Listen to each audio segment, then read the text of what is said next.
اے مسلمان نوجوانوں، اے فدائیان اسلام، اے میرے نبی کے چاہنے والوں، آپ تو مبارک لوگ ہیں جس کو قرآن بشارت دے رہا ہے. آپ مومنین بنیے.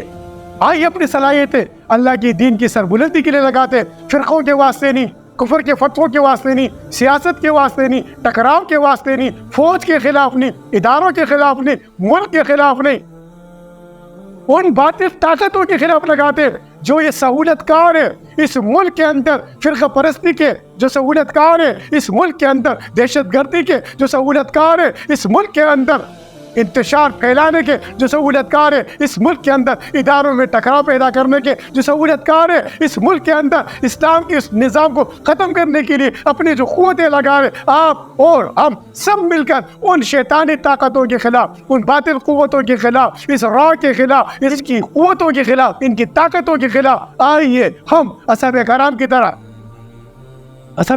طرح اپنی تمام تر صلاحیتیں ان باطل طاقتوں کے خلاف لگا کر اسلام کو غالب کریں. اسلام غالب ہوگا. آپ کے آنے والی نسل آپ پر فخر کرے گی، آپ کی آل آپ پر فخر کرے گی، آپ کی اولاد آپ پہ فخر کرے گی. آج جس طریقے سے محمد بن قاسم پر اس کی آل فخر کرتی ہے، محمود غزنوی پر اس کی آل فخر کرتی ہے، کیا کبھی آپ نے دیکھا میر جعفر پر اس کی آل فخر کرتے ہوئے؟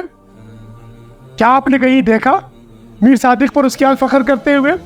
کیا آج ہندوستان کی مرشد آباد میں کیا وہ غدار محل آج موجود نہیں جس کی طرف لوگ منہ کر کے تھوک کے جاتے ہیں؟ کیا آج ان غداروں کے حشر آپ نے دیکھا؟ کیا کس پر فخر کیا جا رہا ہے؟ ٹیپو سلطان پر فخر کیا جا رہا ہے. کس پر فخر کیا جا رہا ہے؟ اصحاب کرام پر فخر کیا جا رہا ہے. کس پر فخر کیا جا رہا ہے؟ محمود غزنوی پر فخر کیا جا رہا ہے. کس پہ فخر کیا جا رہا ہے؟ اولیاء اللہ پہ فخر کیا جا رہا ہے. کس پہ فخر کیا جا رہا ہے؟ اللہ کے نیک بندوں پہ فخر کیا جا رہا ہے. اب تو طاغوت پہ فخر نہیں ہے، اب تو طاغوت کی بشارت نہیں. تو آئیے ہم سب مل کر اپنے آل کے لیے، اپنی اولاد کے لیے ہم وہ کردار ادا کریں جو ہماری آل، ہماری اولاد ہم پر فخر کرے. وما علینا الا البلاغ.